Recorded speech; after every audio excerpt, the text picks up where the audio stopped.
This is Hidden Killers with Tony Bruschi. All right, buckle up, because this is, I'd say, a heavy one in many ways. Out of Holland, Michigan. I've been there before.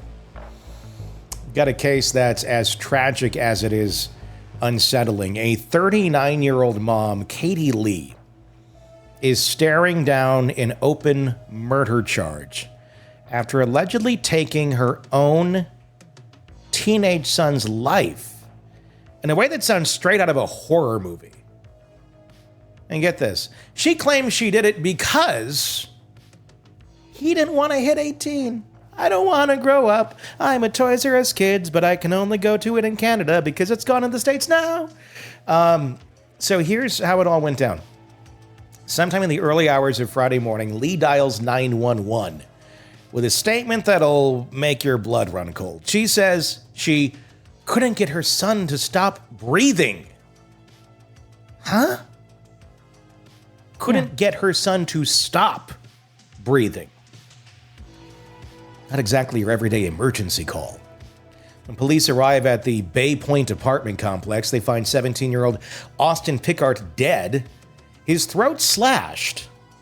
According to Detective Sergeant Brent Sluiter, Austin and his mom had tried to overdose together.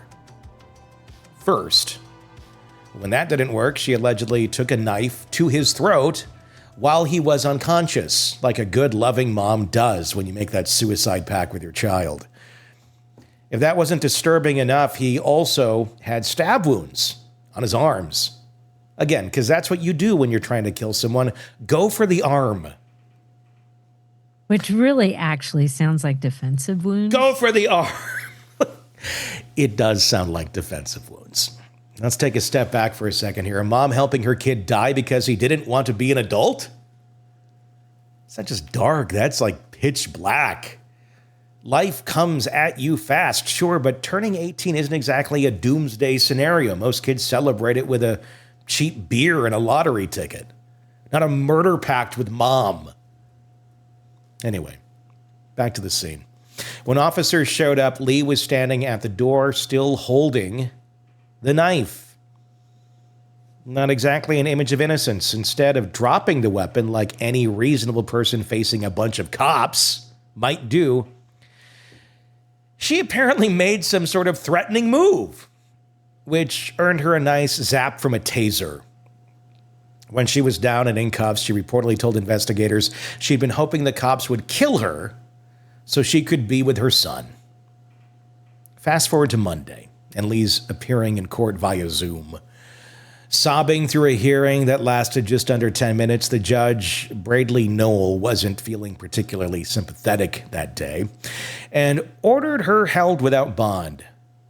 Probably a solid call, considering she allegedly threatened officers at the scene and wasn't exactly cooperating with the public defender's office.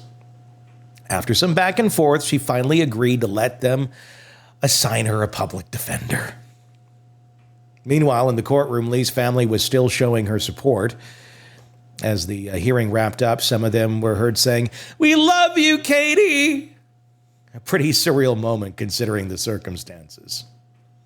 Now the legal part. Lee's facing an open murder charge, meaning the jury will ultimately decide whether she's guilty of first-degree or second-degree murder. And let's not forget the extra charge of resisting and obstructing an officer, because, waving a knife at cops tends to get you in even a little bit more trouble. No court date has been set yet, but one thing is for sure, this case is going to be a tough one to process, even for the most seasoned true crime followers. And her family to process, that's going to be another story altogether, especially if they're still there going, "We love you, even though you killed your son. You were going to kill too. Sorry that didn't work out." I don't even kind of buy it. Like her son really said to her, "I don't want to live to be 18. Every teenager is like, can't wait to be 18, then can't wait to be 21. That's what they want. No, they used to be like that. We were like that. They are not like that anymore. They're more like, can I live in your basement? How long can I stay here? I mean, some have drive and ambition, but the tables have turned where like the majority used to be, I can't wait to get the hell out of here. Now it's like they want to stay and you're like the minority if you're like, I'm out. But my guess is the kid's 17. They were, although there's nothing about this in the story, but no. He's not getting kicked out the day he turns 18. Like her excuse just doesn't make sense to me. He didn't want to be 18. I want to know. Saying. Yeah, I want to know. So he doesn't want to be 18. Why? Or she didn't want him to be 18. Because a lot of people like this project their own crap onto somebody else and say that's what they wanted. Yeah. Is it because she had a life insurance policy on him? I don't know. It's always follow the money trail. Is there a reason? Like, did she have some weird mental health problems and in her head he was the devil or something? Or is it because she's 39 and didn't want to admit that she had an 18-year-old son and felt it was going to, it's a milestone. You're not the young one anymore. And times are shifting. And she couldn't face that? I don't know. I mean, there's a lot of possibilities here. I just find it's bullshit that her explanation makes no sense. And I'm telling you what, if my family member had done that, I would not be in the courtroom yelling, I love you, Katie. I would be yelling, I don't think I know you, Katie. Yeah. Be like, we're done. I'm out. I don't think I'm going to be able to do this anymore. But I mean, I don't know. It baffles me in cases where family still stands by family, even when the evidence is so stacked against them and you know that they did it and you're just still there like. I think sometimes they can't wrap their brain around that their loved one could have done something so horrific that they buy the bullshit stories, the stories that the rest of us are like, oh my God, that makes no sense. And I can see that like initially as you're trying to cope and process what the hell is going on around you.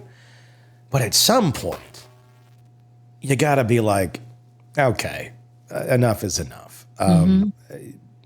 Otherwise, you're just one step away from being that type of person too.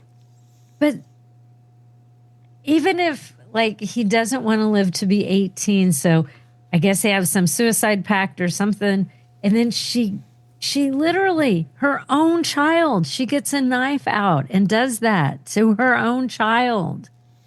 I cannot wrap my brain around that.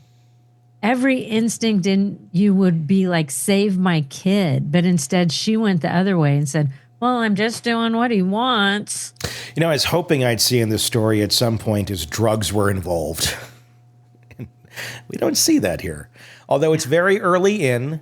I'm going to hope they were. Yeah. Because if they're not, that's just another just really cruel example of a horrible person in society that's just being themselves. And there's nothing else. Easier to blame it on meth. It would be. Because that I could understand. Most people could get that. You can go psychotic. You can think crazy things. You can call 911 going, I can't get him to stop breathing. Mm-hmm. Yeah. That makes a little bit of sense, actually, if you introduce meth into it. But if you don't introduce meth into it. Man, I have nothing. Like, I don't understand. What the hell is that?